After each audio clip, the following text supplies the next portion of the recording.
Je ne sais pas vous, mais parfois dans la vie, il y a des phrases percutantes que vous découvrez sur les réseaux, dans les films, les livres ou les mangas, mais qui vous percutent à retardement. Genre vous les entendez une première fois, ensuite un événement se produit, puis vous vous souvenez de la phrase ou vous retombez par hasard sur cette phrase, mais cette fois-ci, vous comprenez parfaitement le sens, la profondeur et l'importance du message qui se cachait derrière cette phrase en apparence banale. Bref, c'est un peu comme les sensations de déjà-vu, sauf que là, vous savez au fond que votre façon de penser est en train d'évoluer sous vos yeux. J'ai eu cette sensation avec l'Attaque des Titans quand Mikasa réalise que le monde est cruel, mais qu'il est aussi très beau.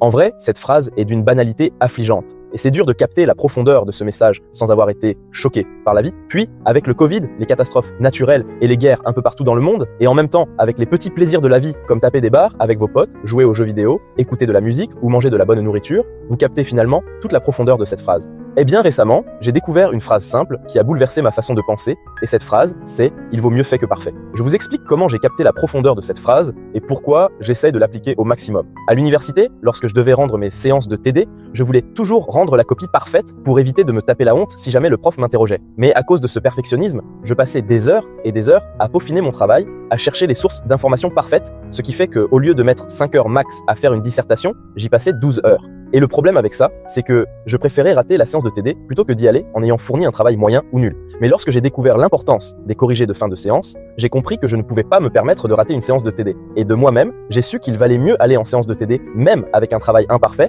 et prendre le risque de dire de la merde si le prof m'interroge, parce que le plus important, c'est de récupérer le corrigé de la séance qui me permettra de comprendre mes erreurs si jamais j'en ai commis. En gros, inconsciemment, je m'étais dit que il vaut mieux fait que parfait, alors que je n'étais pas encore tombé sur cette phrase. Ensuite, un jour, j'ai eu un débat avec un ami qui adore parler et débattre. Certes, c'est intéressant, mais il aime trop parler. C'est mon ami dyslexique et commercial dont j'ai récemment parlé. Nous débattions pour savoir ce qui est le plus important entre le fait d'avoir une bonne idée ou le fait de réussir à concrétiser une idée, qu'elle soit bonne ou non.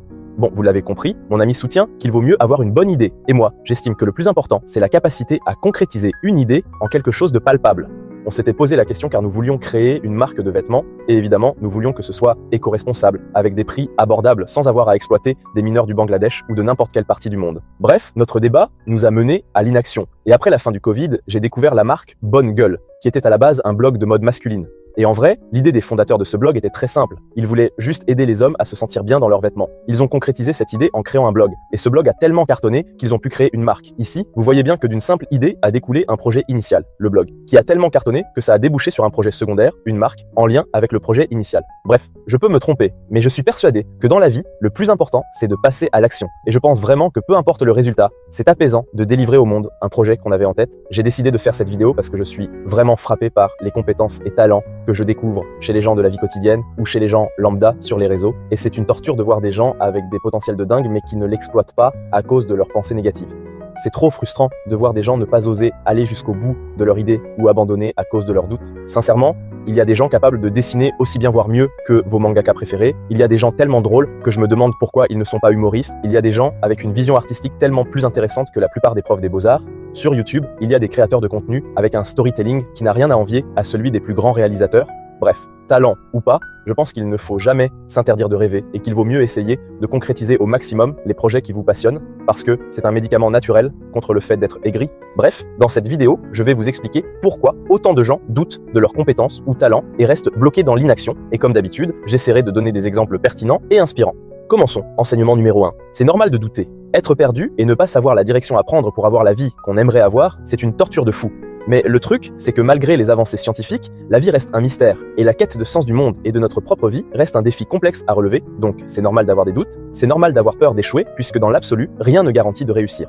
D'ailleurs, moi, en général, je me méfie beaucoup des gens qui ont des certitudes, j'ai plus de tendresse pour ceux qui doutent, parce qu'en vrai, douter, c'est assumer sa vulnérabilité et ses imperfections. Mais douter, c'est aussi montrer son humilité. Par exemple, de nombreux scientifiques croient en Dieu, et même si tout le monde est libre de croire ce qu'il veut, pour moi, c'est une preuve d'humilité de fou, parce que ça montre que la science a ses limites, alors que l'univers semble infini. Je trouve qu'en général, on en fait trop avec la confiance en soi et l'estime de soi, parce qu'en vrai, ça dépend énormément de vos accomplissements et de vos réussites. Si par exemple, votre métier de rêve est un métier ultra sélectif, comme médecin, ingénieur ou la finance, et que vos notes sont éclatées, votre confiance et votre estime personnelle vont chuter à une vitesse folle, et forcément, vous allez douter. Et en vrai, c'est normal. Ce n'est pas un manque de mental positif, comme pourraient le dire certains gourous du dev perso, c'est juste une réaction logique à un obstacle réel. Bref, c'est inconfortable de fou, mais je pense sincèrement que parfois, il faut accepter d'avancer à l'aveugle, sans certitude, sans confiance en soi et sans estime de soi, parce que l'assurance, la confiance et l'estime se construisent aussi par des petites actions simples et répétées. Par exemple, plus vous agissez malgré la peur, plus vous renforcez votre mental, et plus votre assurance, votre confiance et votre estime personnelle augmentent. La bonne mentalité à avoir, c'est de savoir qu'on peut échouer, mais d'agir quand même, et forcément ça implique de reconnaître et d'accepter ses faiblesses, et de les voir comme des axes d'amélioration, plutôt que comme des fardeaux lourds à porter. Ensuite, enseignement numéro 2, le perfectionnisme est un poison qui tue l'action.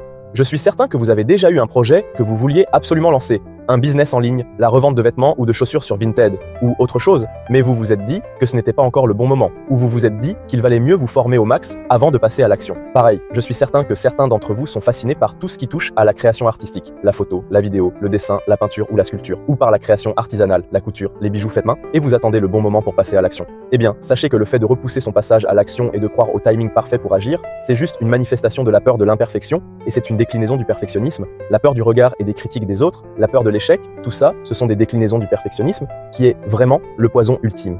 Et je sais de quoi je parle puisque je suis perfectionniste à mort. Je suis fasciné par tout ce qui touche de près ou de loin à la créativité, et je sais que je dois ça aux animés et aux mangas. Mais mes deux passions ultimes sont le dessin et le foot. Oui, je sais, vous vous demandez ce que le foot fait là, mais en vrai, tout ce qui touche à la créativité dans le foot me fascine. Les dribbles, le fait de faire croire à son adversaire qu'on va dans un sens alors qu'on va aller dans l'autre, c'est incroyable à vivre et à exécuter. Même les passes et les contrôles de balles, bref, il y a dans le foot une beauté et de la créativité que seuls les joueurs peuvent comprendre.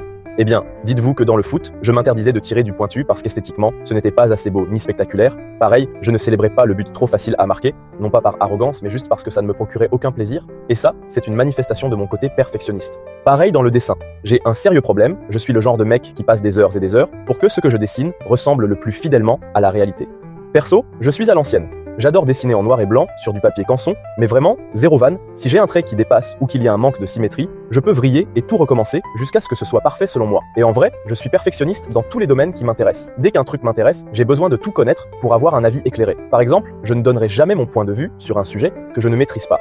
Certes, c'est une bonne posture parce que ça évite de dire de la merde en public, et c'est une attitude responsable parce que ça permet d'éviter de propager des erreurs ou des mensonges, mais parfois, dire de la merde et partager une opinion imparfaite permet d'apprendre en recevant des corrections ou des précisions de personnes plus informées. Bref, j'ai toujours cru que le perfectionnisme était une qualité, mais après, la vie est venue me choquer. D'abord avec le Covid et des crises d'angoisse bien vénères, j'ai fait une introspection, j'ai enchaîné les discussions profondes sur le sens de la vie. J'ai même vu un psy pour comprendre ce qui m'arrivait, pourquoi ma vie m'échappait, et j'ai réalisé qu'être perfectionniste, c'est rarement une qualité et c'est très souvent un énorme défaut. Comme je le disais dans ma toute première vidéo, le perfectionnisme est peut-être une qualité dans certains domaines du monde du travail, comme la comptabilité par exemple, mais dans le cadre des études, c'est clairement un énorme défaut, puisqu'il s'agit en réalité de la peur des étudiants de ne pas tout connaître. Globalement, je pense sincèrement que le perfectionnisme et toutes ses déclinaisons sont les plus gros poisons contre la réussite, et ce, dans n'importe quel domaine. C'est tout sauf une qualité. En vrai, c'est juste une manifestation extrême de la peur de l'échec. Avec un peu de chance, ça peut se transformer en procrastination déguisée, c'est ce qui explique que de nombreux étudiants attendent de connaître parfaitement leur cours avant de passer aux entraînements, car ils veulent être sûrs d'avoir la réponse parfaite. Mais malheureusement, ça peut aussi se transformer en auto-sabotage. Et ça, c'est clairement la pire variante du perfectionnisme, puisque les gens qui arrivent à ce stade vont souvent se dire qu'il vaut mieux ne pas finir ce qu'ils ont commencé que risquer de montrer quelque chose de moyen ou imparfait. Or, si on ne prend que l'exemple des mangaka, les gars échouent un nombre incalculable de fois avant de sortir leur banger. Dans la musique, les artistes balancent des sons qu'ils pensent moyens, et ça devient parfois leur plus gros hit. Pareil, les grands auteurs de littérature sont obligés de retravailler, retoucher, réécrire leurs textes avant de pondre leurs classiques. C'est la même chose dans le cinéma ou n'importe quel autre domaine. Le problème, c'est que quand on parle de réussite, ce qui est mis en avant par les profs, les réseaux ou les médias, c'est toujours le résultat final, mais jamais le voyage. Et c'est pour cela qu'on se retrouve avec des générations qui ne tentent rien, qui ne prennent aucun risque, car tout le monde a peur d'échouer. Même si je ne suis absolument pas un bandeur des États-Unis, s'il y a bien une chose que j'adore chez eux, c'est leur conception de l'échec. En gros, chez eux, l'échec est vu comme une étape obligatoire de la réussite, c'est un moyen d'apprendre, si bien que souvent, la plupart des étudiants à l'université essaient de lancer des business en parallèle de leurs études, en créant des entreprises ou des applications, et parfois certains commencent dès le lycée. Bref, en gros, ils essaient d'échouer le plus vite possible pour réussir le plus vite possible. Alors qu'en France, l'échec est vécu comme un drame. Si on se rate dans un domaine, alors on est considéré comme un bon à rien. C'est archi triste, mais dès l'école, on essaie de nous convaincre qu'il y a les génies promis à un avenir exceptionnel et les autres qui ne seront rien. Dès l'école, on nous enseigne que les métiers manuels, boulanger, plombier, maçon, sont faits pour les élèves qui ne sont pas bons à l'école. Et ceux qui réussissent devraient devenir ingénieurs, médecins, avocats ou travailler dans la finance au sein d'une entreprise multinationale. Bon, Vous ne m'entendrez jamais dire que l'école ne sert à rien parce que c'est juste faux. Déjà, ça permet de faire des rencontres amicales ou amoureuses. Ensuite, ça permet d'accroître ses connaissances. Mais dire que l'école fait tout, c'est tout aussi faux. Parce que l'école ne forme plus d'élèves brillants, elle classe, elle sélectionne et prédit l'avenir des élèves en fonction de leur niveau scolaire. En plus, les époques ont changé. Si avant, le savoir était une arme, de nos jours, c'est l'information qui est une arme. Le savoir académique est désormais accessible sur Internet. Même les cours des universités les plus prestigieuses du monde sont accessibles sur Internet. Mais ce qui reste difficile à trouver, voire caché, c'est l'information stratégique. Par exemple, en France, on dit que nul n'est censé ignorer la loi. Ce qui veut dire que tout le monde est censé connaître la loi et ses droits. Mais dans les faits, beaucoup d'élèves et étudiants ne connaissent pas leurs droits car ils ne connaissent pas la loi. Bref, que vous soyez bon ou pas à l'école, ce qui compte vraiment pour réussir, c'est avoir la bonne information. Et à mon avis, il n'y a que deux solutions pour avoir cette bonne info. Soit l'info vient directement à vous grâce à votre capital social et culturel.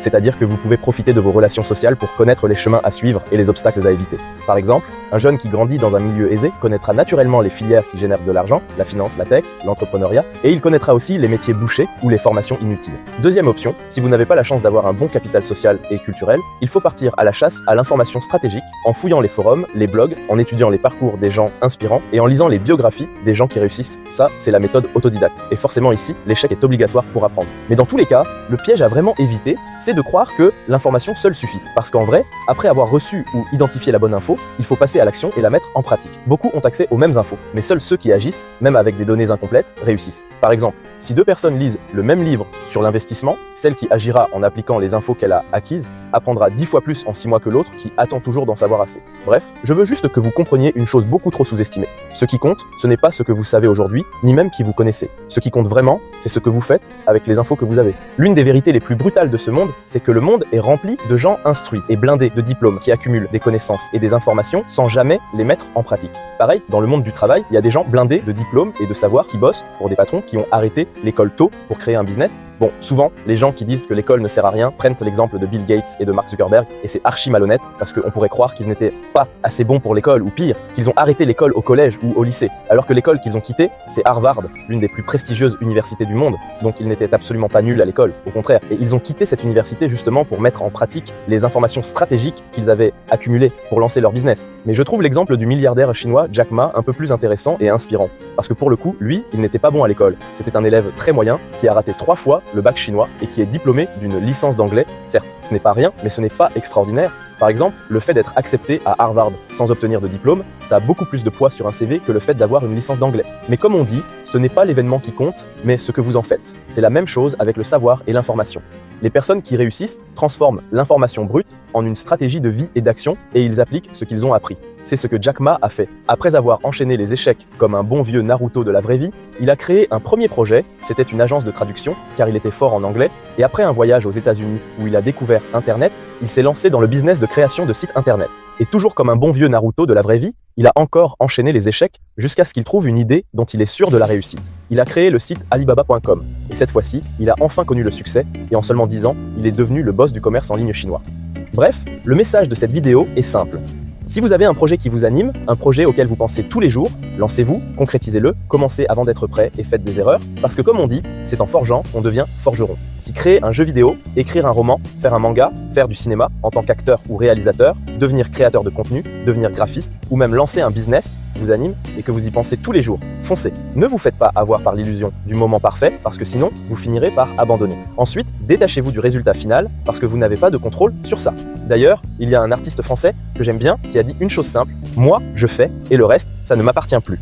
Il concentre tous ses efforts sur le processus de création ou de concrétisation de son projet et après, basta, il s'en fout que le public apprécie ou non parce qu'il sait qu'il a fait de son mieux. En gros, il délivre son projet en se détachant du résultat final. Certes, c'est plus facile à dire qu'à faire, mais je pense que c'est la meilleure mentalité pour atteindre ses objectifs.